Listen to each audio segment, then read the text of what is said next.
down and relax as I tell a true life story of a boy called Uzoma, one seed that bears hundreds of seeds. A story of a maiden named Ada. Ada was married to Ekezie in a village called Ilile. Ada had 12 pregnancies and lost all her children before their first birthday, becoming heartbroken. But her husband's love kept her going. One day, Ada, returning from the stream, saw a woman bathing her baby, and tears flowed down her cheeks. Crying alone as she walked back home from the stream, Ada felt the weight of her sorrow as twilight approached. The only thing in this life that kept Ada going was her husband's love. Ada's mother-in-law loves her, but she is worried about her son's childlessness at midnight. Every midnight, she will wake up Ada, sharing tales of her late father-in-law, their love and struggles. She describes how she married the only son in her family and the hopes placed on them by their loved ones. This midnight bond continues to grow as stories and love intermingle, sharing hope for the future family. She detailed the sacrifices she made to the gods, why she was able to marry. Ekezie's mother explained to Ada why she was able to marry her son today, revealing the sacrifices made. She detailed the sacrifices she made to the gods to break the chain of childlessness after losing her children. Hearing her story, Ada realized she needed to seek help from the great Dibia of their land. Ekezie would have lost Ada if he didn't have her. Villagers might send her away or marry him to another maiden. As Ekezie wakes up and he could not see Ada lying beside him, he jumps out of bed looking for Ada, concerned about her childlessness this early morning. He notices Ada missing. He worries she's gone out to cry about her childlessness again. Ekezie saw her seated in the middle of the backyard discussing. He asked his mother about Ada's need for rest, emphasizing her tiring day. Feel protective. They reassure Ekezie, telling him Ada will join him soon as they discuss fruitful matters about her troubles. Early in the morning, Henetu woke Ekezie up in their cozy hut for a village square wrestling training. They walked together to the village square, excitedly discussing the upcoming wrestling competition. Henetu continued urging Ekezie to prepare well, as he would represent the warriors of their village. Ekezie practiced wrestling, envisioning the honor of representing the entire village in the competition. As the sun set over the village, excitement grew for the wrestling match, and Ekezie felt proud. Ada approached the Dibia, seeking guidance on how to appease the gods for her own hopes. The Dibia performed a ritual to honor the ancestors, hoping to bless Ada with the children she desires. Ekezie came back from the wrestling practice and met Ada sleeping. He touched her body and kissed her. They were supposed to go to the farm together. He decided to go alone, leaving her to rest after last night's long discussion with his mother. Ekezie left without taking breakfast, believing Ada would bring him food when she wakes. He waited till afternoon, worried as no sign of Ada, food or water appeared. Anxiety grew within him. Ekezie decided to stop walking, feeling worried, and prepared to head home to check on his wife. As he was about to step out of his farm, he heard Machi's voice shouting, "Ekezie, Ekezie, Ekezie, where are you?" And her voice sounding worried. Ekezie answered, "Machi, what is the problem? It's Ada, all right? Did anything happen to my mother?" "No." And Machi said, "Please hurry up." And Ekezie hurriedly left Machi behind and ran back home. And he met nobody at home. He searched around the house and found no sign of anybody. As he turned his back, he saw his mother and Ada coming back, being supported by her mother. Ekezie went inside the house and bought 3 wooden chairs, one for Ada, her mother, and himself. "Now what happened?" Ekezie asked. "Nkem, I'm pregnant." He jumped up with joy, shouting, the gods had done it. As he was rejoicing, Machi now returned and said, "You left me alone in the farm." "I'm sorry, Machi, I was worried I couldn't even remain. Please forgive my manners." With warm smiles, they reconnect. Ekezie and Machi gradually forgiving and moving forward together. The next day, Ada woke up early to prepare her husband's favorite meals before he woke up for the farm. To her amazement, Ekezie was in the kitchen pounding yam. She exclaimed joyfully, "You don't have to do this today." With joy, she said, "Nkem, you don't have to do this. I can do this for now." And she smiled brightly. "No, from today, you don't have to trouble yourself and our baby," he replied, sharing joyful moments. They both joyfully prepared the food together and shared a meal filled with joy and happiness, smiling at each other. A week later, someone knocked at the door. Ekezie opened it, surprised to see Henetu standing early before him. Ekezie greeted Henetu, asking, "Why so early? Is everything all right?" Henetu looked anxious, shifting from foot to foot. Henetu replied, "You forgot the wrestling competition is next week. You haven't trained since your wife got pregnant." Ekezie's expression shifted as it dawned on him. "Oh, it's true. I completely forgot about the competition next week." Henetu encouraged him. "You need to start training today. The competition is just around the corner, my friend." They both left for training. Ekezie told Henetu to wait while he went back to inform his wife that he is going for a wrestling practice. Henetu asked, "Must you tell your wife anywhere you're going?" Ekezie replied confidently, "Yes, I have to. It's important." Ekezie went back to the house and told his wife, "Nikem, we're going to the village square for training. The competition is in 5 days." Nkem warned him, "Be careful with Ahamefula. He's competing against you and is always a rival." Ekezie assured her, "No problem, Nkem." He stepped out energized, ready for training and the challenge ahead. He went back to meet Henetu as they both left for the village square for the training. As they approached the village square, a lot of people were gathered, maidens with wrapper tiled around their chest. And as Ahamefula was on the stage beating everyone, the crowd erupted with cheers and applause.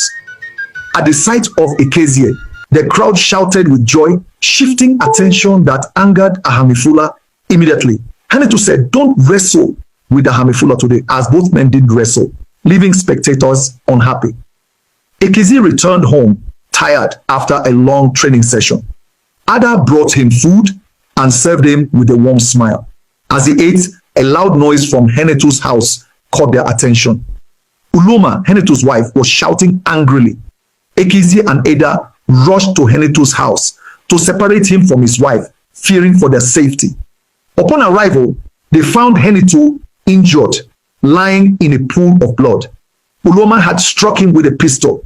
Ekezie and Ada sought to make peace between them, getting Henetu treatment from the village native doctor. 5 days later, the wrestling competition is here. Every maiden gathered at the village square for the competition. Drummers and flutes play as the crowd dances, waiting for the arrival of the other village for the competition to start. Not too long after, the other village arrives and the competition is ready to begin amid joyful excitement.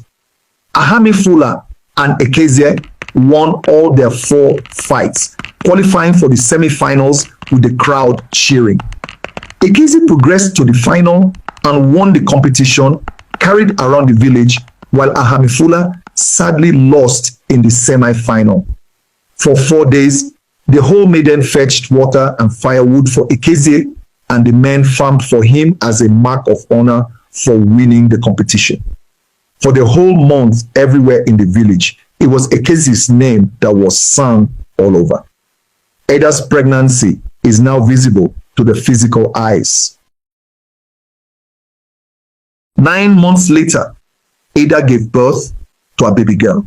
All attention was now on Agnes. Questions looming: will she survive? The village looked to June for Agnes's birthday. On the eve of Agnes's birthday, Ada consulted the gods, promising sacrifice to preserve her daughter. Agnes had her second birthday. She is now 2 years old. Ada and her husband are searching for a male heir. As the traditions say, any man without a male child will not inherit ancestral land. Ada feels restless. Ada is restless as Agnes turned 4 years old, and there are still no siblings in sight for her daughter. As economic struggles grew, Ekezie had to sell his kindred's palm fruit field to gather loans, causing deep worries.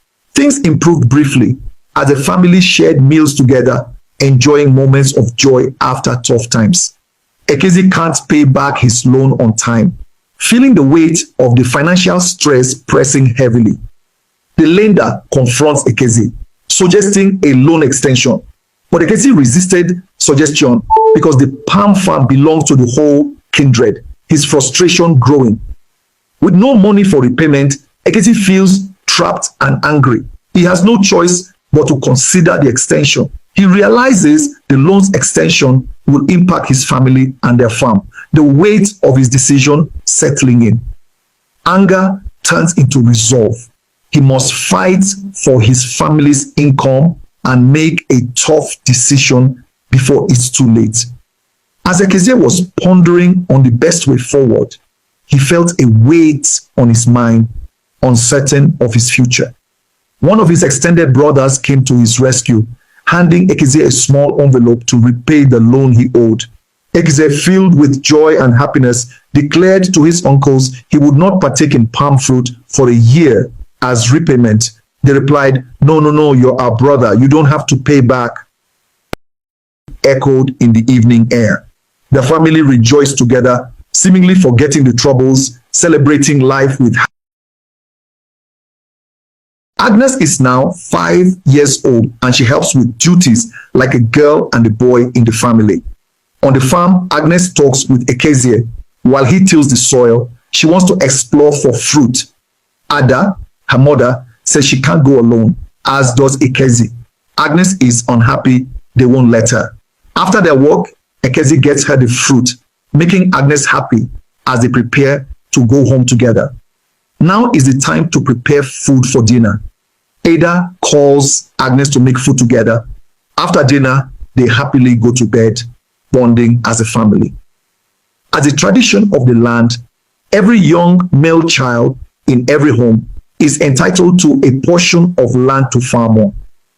Other homes with male children, regardless of age, receive a plot with parents farming it for their benefits. Some homes with 2 or more male children receive multiple portions based on their numbers and they reap the rewards. Only Ekezie has never benefited from this tradition, leaving him feeling desolate in what seems to be unfairness.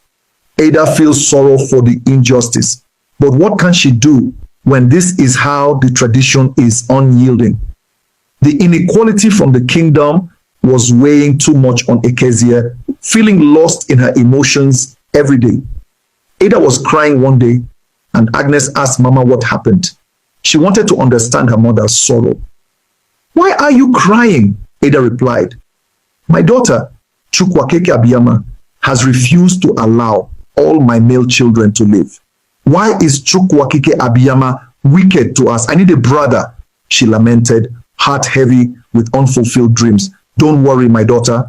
I will bear a male child for your father, and you will have your brother, okay?" After a good night, Ekezie left for a business trip, waving to his wife and daughter in their lush garden. He ventured into the city seeking greener pastures, leaving his beloved wife and daughter back home. 3 months later, Ada was 3 months pregnant. Ekezie's heart filled with joy upon hearing the news. 6 months later, their son Uzoma was born, bringing immense joy to the family, filling their home with laughter. Now Ekezie and Ada share their gardening tips proudly, chatting as a family, happy parents of a sweet boy. 11 months and gone. A week to Uzoma's birthday, he became seriously ill, and his parents worried, faiths fading out. Ada visited the wise Dibia, pledging to the gods to keep Uzoma safe, her hope battling despair. The Dibia recited incantation, declaring Uzoma carries the lineage of rulers, but danger lurks ahead. Ada anxiously asked the wise seer how to avert danger threatening her son, seeking clarity and hope. The Dibia replied, uncertain, hinting the king is in her hands and the solution lies with woman. To you lies the solution to your question. Ada became so frightened as she wondered how she was the one holding the answer to her question. She said, "Wise one, how can I be the one that holds the answer to my question? Woman, go. Your son's longevity is in your hands. Do not let him die. And remember your promise to the gods." Ada left. Every birthday of Uzoma, Ada will sacrifice white giant food for the gods. One fateful morning, tragedy struck. It was a festival period, Odumiri. Ekezie went to the festival with his friends, and the mass curate was dancing as the festival was going on. Then Ekezie came back home, but was never himself. He told his wife that the drinks he took in his friend's house has changed his entire system, and he can no longer stands himself. Ada asked Nkem, "Who was this friend that poisoned you?" He shouted with low voice while lying on the bed as he whispered into her ears, and she screamed. Ada was pregnant with their third child. That night, Ekezie called his family together. Ada, Agnes, who was 7 years, and Uzoma, 3 years.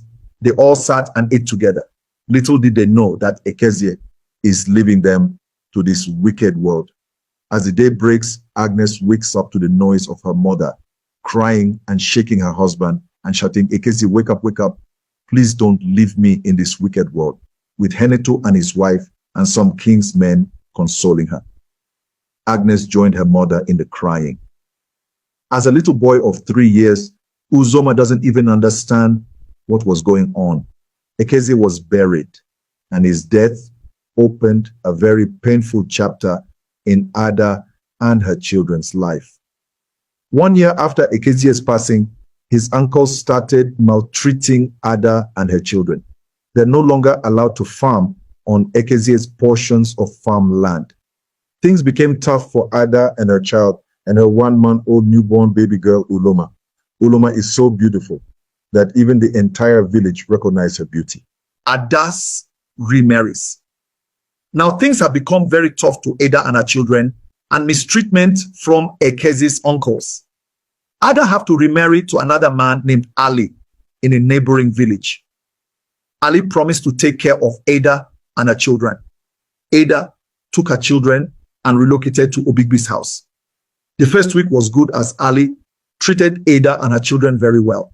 Ali has 2 children from his former wife, but Ada is now taking care of all of them, including her own children. She never discriminated against them. Things changed. Ali began to change in character, bringing out his real self, but in the absence of Ada, he will maltreat Uzoma so badly that neighbor will be shouting abomination to him anytime he cries out his disgusting acts to Uzoma. Neighbors began to tell Ada to stop leaving Uzoma with his stepfather. Ada quarrels with Ali every night about his attitude towards her own children, mostly to Uzoma. One day, Ada was coming back from the market low, and behold, she caught Ali red-handed, using a wooden stick to collect the excretion of Uzoma and put it in Uzoma's mouth and forced him to eat them. Ada shouted, "My God, Ali, what are you doing? Ali, you are very wicked. So this is what you do to my son when I'm not around. My God will judge you." She fought with Ali, and neighbors came and separated them. Ada went inside the house, packed all her belongings, and left with her children. Her marriage with Ali lasted for 6 months. She left her marriage to save Uzoma. Ada returns to her former marriage. Ada and her children returned to her first home for Uzoma's sake. Henetu and others welcomed them home. Uzoma is now the little man of the house, even at his tender age. One fateful morning on Ori market day, Ada and her daughter Agnes went to farm very early in the morning to harvest their farm products for them to sell in the Ori market, leaving Uzoma, who is now 9 years old, and his sister Uluma at home. Uzoma baited her sister Uluma, and they both ate. Uzoma went outside to play football with his friends in front of the compound. As they were playing, a big truck filled with sand drove into the compound, and as it was about to offload the sand, Uzoma rushed to the front of the truck shouting, Don't drop this in our compound. Who are you? The truck driver hesitated, but sand started to pour while Uzoma stood firm against the impending chaos and frustration. Don't drop the sand here. A man named Matu from a neighboring kindred came out and shouted, "You little boy, get out from there. I sent them. Who are you to stop them from dropping my sand here? But this is not your land. It belongs to my mother, Uzoma," said the boy confidently against Matu's fury. "Matu, if you don't leave, you little boy, I will bury you with sand. I will command them to tip the sand on you." Matu commanded the truck driver to tip the sand on Uzoma while holding the boy's hands as sand poured down.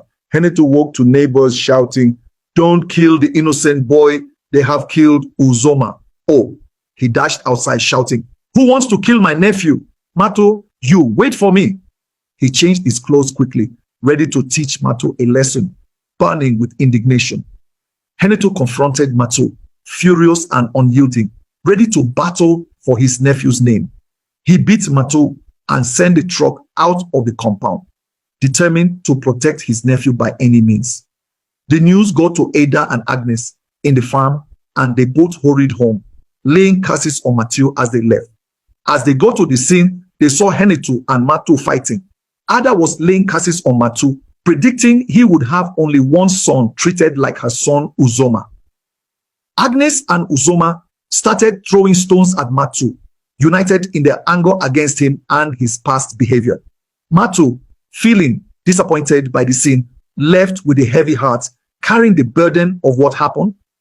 Their confrontation with Matu marked a turning point. Ada, Agnes, and Uzoma felt they had made their stand.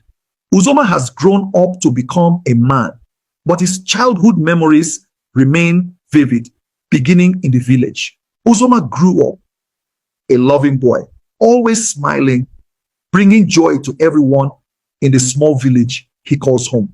In his village, laughter rings out from children playing, and the charm of the simple life flourishes around him.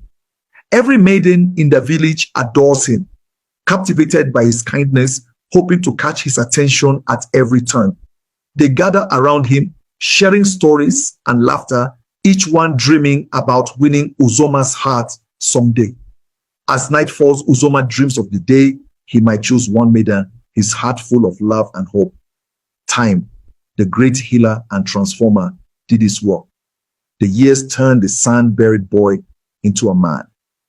Uzoma grew, shaped by loss, hardened by injustice, guided by the fierce, protective love of his mother. He carried the weight of his father's name, his mother's sacrifices, and the cryptic prophecy of the Dibia. He was no longer just Ada's only son. He was a vessel of a promised destiny, a king in waiting. His journey was only just beginning. Thank you for joining us in celebrating Uzoma's story. His journey of love and joy continues, reminding us of the warmth of community and affection. Until next time, keep spreading the love.